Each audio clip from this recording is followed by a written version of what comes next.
कभी आपके पैर के अंगूठे में रात को अचानक तीखा चुभने वाला दर्द हुआ है? ऐसा लगता है जैसे किसी ने सुई घुसा दी। साथ में सूजन, लालपन और चलने में भी दिक्कत। और ये दर्द इतना ज्यादा हो जाता है कि रात भर नींद ही उड़ जाए। अगर आप या आपके घर में किसी के साथ ऐसा होता है, तो ध्यान रखिए, ये सिर्फ दर्द नहीं, ये हो सकता है गाउट आर्थराइटिस का सिग्नल। आज की वीडियो में हम सारी कंफ्यूजन दूर करेंगे। गाउट क्या होता है और कैसे होता है, यूरिक एसिड क्रिस्टल जॉइंट में क्यों जम जाते हैं, कौन से खाने गाउट को बिगाड़ता है, कौन से फूड और लाइफस्टाइल चेंजेस मदद करता है, और डॉक्टर कैसे ट्रीट करते हैं इस कंडीशन को। तो चलिए बिना टाइम वेस्ट किए समझते हैं गाउट का राज सिर्फ हेल्प आरएस के साथ। अब समझते हैं गाउट आर्थराइटिस होता क्या है। गाउट एक्चुअली क्रिस्टल आर्थराइटिस है, जिसमें ब्लड में यूरिक एसिड लेवल इतना बढ़ जाता है कि बॉडी उसे डिसॉल्व नहीं कर पाती। फिर ये नीडल जैसी तीखी क्रिस्टल बनाकर हमारे ज्वाइंट में जम जाता है। और जब एक क्रिस्टल ज्वाइंट को घिसना और इरिटेट करना शुरू करते हैं, तब होता है सडन सेवियर पेन, सूजन और ज्वाइंट के लाल हो जाना। ये पेन इतना इंटेंस हो सकता है कि छोटी सी चद्दर छू जाए तो पेशेंट चीख पड़ता है। और सबसे ज्यादा निशाना बनता है पैर के अंगूठे का जॉइंट। लेकिन गाउट एंकल, नी, रिस्ट और फिंगर में भी अटैक कर सकता है। अब सवाल ये उठता है, गाउट होता क्यों है? तो इसका मेन रीजन सिर्फ एक चीज है, ब्लड में यूरिक एसिड का ओवरलोड। ये ओवरलोड दो तरीके से हो सकता है। बॉडी ज्यादा यूरिक एसिड बनाता है, जैसे हाई प्यूरिन कंटेनिंग खाना खाने से। दूसरा है, किडनी यूरिक एसिड को सही से फिल्टर नहीं कर पाती, तो यूरिक एसिड जमा होता रहता है और क्रिस्टल बन जाता है। पर यह प्रॉब्लम ज्यादा किस में होता है? जो लोग ज्यादा रेड मीट, ऑर्गन मीट या सी फूड खाते हैं, जो अल्कोहल स्पेशली बियर पीते हैं, ओवरवेट या कम एक्टिव रहने वाले लोग, जिनके फैमिली में गाउट का हिस्ट्री है, या जिन्हें डायबिटिक, हाई ब्लड प्रेशर या किडनी डिजीज हो। ये सब फैक्टर मिलकर यूरिक एसिड को डेंजर जोन में ले जाते हैं। और फिर गाउट अटैक कभी भी हो सकता है, मोस्टली रात के टाइम जब बॉडी रेस्ट में होता है। अब आते हैं सबसे जरूरी बात पर, गाउट में कौन से फूड को बिल्कुल अवॉइड करना चाहिए। क्योंकि कुछ फूड ऐसे होते हैं जो प्यूरिन बॉम्ब होता है, और ये बॉडी में यूरिक एसिड को आसमान पर पहुंचा देते हैं। तो ये चीजें तुरंत कंट्रोल करनी पड़ेगी।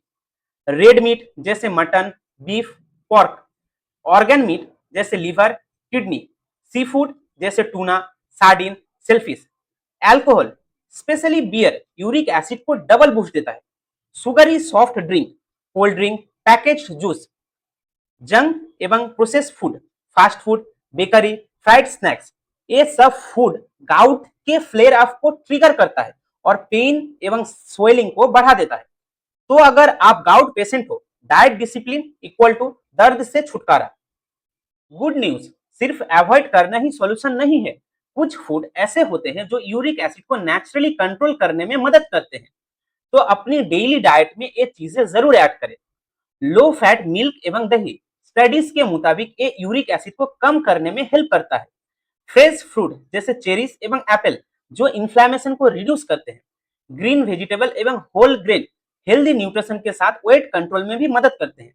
विटामिन सी रिच फूड जैसे ऑरेंज, लेमन, आंवला, जो यूरिक एसिड के एक्सक्रीशन को बढ़ाता है।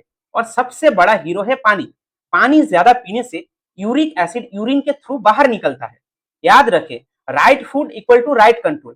डाइट सही हो तो गाउट अटैक को दूर रखना बिल्कुल पॉसिबल है। अब बात करते हैं यूरिक एसिड के इफेक्ट डिफरेंट ऑर्गन पर। ज्वाइंट्स, सबसे ऑब्वियस इफेक्ट है पेन, स्वेलिंग, रेडनेस और क्रिस्टल का जमना, जिससे गाउट अटैक होते हैं। Kidney, high uric acid kidney stone और किडनी डैमेज का रिस्क बढ़ा देता है। अगर इग्नोर करें, क्रॉनिक किडनी प्रॉब्लम भी हो सकता है। हार्ट और ब्लड वेसल, ये uric acid high blood pressure एवं हार्ट प्रॉब्लम में कंट्रीब्यूट कर सकता है। लिवर और मेटाबॉलिज्म, इंसुलिन रेजिस्टेंस एवं मेटाबॉलिक सिंड्रोम को और भी बदतर कर सकता है। वेट मैनेजमेंट भी डिफिकल्ट हो जाता है। स्किन और सॉफ्ट टिश्यू, क्रॉनिक केसेस में यूरिक एसिड टोफी बनाता है, जो हार्ड लम्स के फॉर्म में स्किन के नीचे डिपॉजिट हो जाता है। याद रखें, हाई यूरिक एसिड सिर्फ जॉइंट को नहीं, पूरे बॉडी को इफेक्ट कर सकता है। बॉडी के नॉर्मल यूरिक एसिड लेवल जानना इंपॉर्टेंट है, क्योंकि हाई यूरिक एसिड गाउट का मेन रीजन है। आदमियों में 3.4 से 7 mg पर डेसीलीटर, औरतों में 2.4 से लेकर 6 mg पर डेसीलीटर। अगर ब्लड टेस्ट में यूरिक एसिड इन लिमिट के अंदर है, तो बॉडी जनरली सेफ है। लेकिन अगर ये लेवल इसकी लिमिट से ऊपर चला जाए तो गाउट या किडनी स्टोन का रिस्क बढ़ जाता है। अब बात करते हैं गाउट के ट्रीटमेंट की हीरोज की। जब गाउट अटैक आता है, पेन इतना ज्यादा होता है कि इमीडिएट रिलीफ देना जरूरी है। तो डॉक्टर जनरली 3 कैटेगरीज की मेडिसिन प्रेस्क्राइब करते हैं। फर्स्ट है कॉलचिसिन, सेकंड है एनएसएआईडीज एवं थर्ड है uric acid lowering drugs. Gout attack के टाइम सबसे पहले जो मेडिसिन काम में आता है वो है कॉलचिसिन। ये क्या करता है?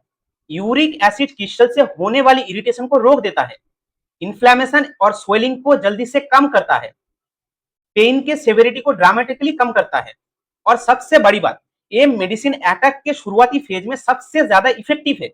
इसलिए जैसे ही सिम्टम स्टार्ट हो, डॉक्टर तुरंत इसे रिकमेंड कर सकते हैं। लेकिन कॉलचिसिन हर किसी के लिए सेफ नहीं होता। किडनी प्रॉब्लम, एल्डरली पेशेंट या हाई डोज लेने से नोजिया, वोमिटिंग या डायरिया जैसे साइड इफेक्ट हो सकते हैं। नेक्स्ट कैटेगरी आती है एनएसएआईडीज, मतलब non steroidal anti inflammatory drug. एक गाउट फ्लेयर के टाइम तुरंत पेन और स्वेलिंग को कंट्रोल करने में काफी पावरफुल होते हैं। इसके एग्जाम्पल है डाइक्लोफेनाक, इंडोमेथासिन, आइबुप्रोफेन एवं इटरोकॉक्सिल। ये कॉमनली पेन मैनेजमेंट के लिए दिया जाता है। ये यूरिक एसिड क्रिस्टल की वजह से होने वाली इन्फ्लेमेशन को दबाता है, इसलिए जॉइंट पेन, स्वेलिंग एवं रेडनेस बहुत जल्दी कम होते हैं। फर्स्ट 48 टू 72 आवर में सबसे इफेक्टिव है, इसलिए गाउट अटैक के स्टार्ट में ही दिया जाता है। डॉक्टर इन्हें इमरजेंसी पेन रिलीफ के लिए फर्स्ट चॉइस मानते हैं। अब इंपॉर्टेंट बात, लॉन्ग टर्म यूज सेफ नहीं होता। स्टोमक अल्सर, किडनी पर लोड, ब्लड प्रेशर का बढ़ना और एसिडिटी हो सकता है। और अगर आपको हार्ट या किडनी प्रॉब्लम हो तो स्ट्रिक्टली डॉक्टर के सुपरविजन के अंदर ही लेना चाहिए। अब बात करते हैं गाउट के लॉन्ग टर्म वॉरियर्स के बारे में। ये मेडिसिन सिर्फ पेन रिलीफ के लिए नहीं, बल्कि यूरिक एसिड को कंट्रोल करने और फ्यूचर अटैक को प्रिवेंट करने के लिए होते हैं। इसके एग्जाम्पल है एलोपिरिनॉल एवं फेबुक्सोस्टैट। ये दोनों यूरिक एसिड के प्रोडक्शन को कम करते हैं और ब्लड में सेफ लेवल मेंटेन करते हैं। इसे कब यूज करना चाहिए? ये मेडिसिन अटैक के दौरान नहीं दी जाती, क्योंकि इनिशियल फेज में इसका इफेक्ट स्लो होता है। डॉक्टर यूजुअली फ्लेयर अप के बाद शुरू करते हैं, जिससे बॉडी ग्रेजुअली यूरिक एसिड को एडजस्ट कर सके। इसके लॉन्ग टर्म बेनिफिट्स है, फ्यूचर गाउट अटैक कम हो जाता है, जॉइंट पर स्ट्रेस और पेन रिड्यूस हो जाता है, क्रॉनिक गाउट कॉम्प्लिकेशन जैसे टोफी और जॉइंट डैमेज का रिस्क कम होता है। ये मेडिसिन हमेशा डॉक्टर के सुपरविजन में ही ले। डोज एडजस्टमेंट पेशेंट के किडनी फंक्शन और हेल्थ कंडीशन के हिसाब से होती है। अब बात करते हैं लाइफस्टाइल टिप्स की, जो गाउट के कंट्रोल करने में सबसे इफेक्टिव है। क्योंकि सिर्फ मेडिसिन से काम नहीं चलेगा, डेली हैबिट भी बहुत मैटर करता है। रोज ज्यादा पानी पीजिए, हाइड्रेशन सबसे इंपॉर्टेंट है। ज्यादा पानी पीने से यूरिक एसिड यूरिन के थ्रू सेफली निकलता है, जिससे जॉइंट में क्रिस्टल फॉर्मेशन कम होता है। अल्कोहल अवॉइड करें। बियर और हार्ड लिकर यूरिक एसिड को बूस्ट करता है और गाउट फ्लेयर अप्स को ट्रिगर करता है। वजन हेल्दी रखें। ओवरवेट या ओबिसिटी से यूरिक एसिड मेटाबॉलिज्म स्लो हो जाता है और जॉइंट पर प्रेशर भी बढ़ता है। रेगुलरली एक्सरसाइज कीजिए। वॉकिंग, जॉगिंग, स्विमिंग जैसे लाइट एक्सरसाइज से ब्लड सर्कुलेशन और मेटाबॉलिज्म इंप्रूव होता है और यूरिक एसिड कंट्रोल में हेल्प मिलती है। हाई प्यूरिन फूड अवॉइड कीजिए। Red meat, organ meet, sea food और प्रोसेस्ड फूड को अवॉइड करें। ये सिंपल हैबिट्स आपको फ्लेयर अप से बचाती है, पेन कम करता है और long term joint health maintain करता है। तो दोस्तों, गाउट आर्थराइटिस एक आर्थराइटिस है जो हाई यूरिक एसिड की वजह से होता है। पेन, रेडनेस और स्वेलिंग इसके मेन साइन है। डाइट कंट्रोल, हाइड्रेशन और डॉक्टर की मेडिसिन से आप इसे इजीली मैनेज कर सकते हैं।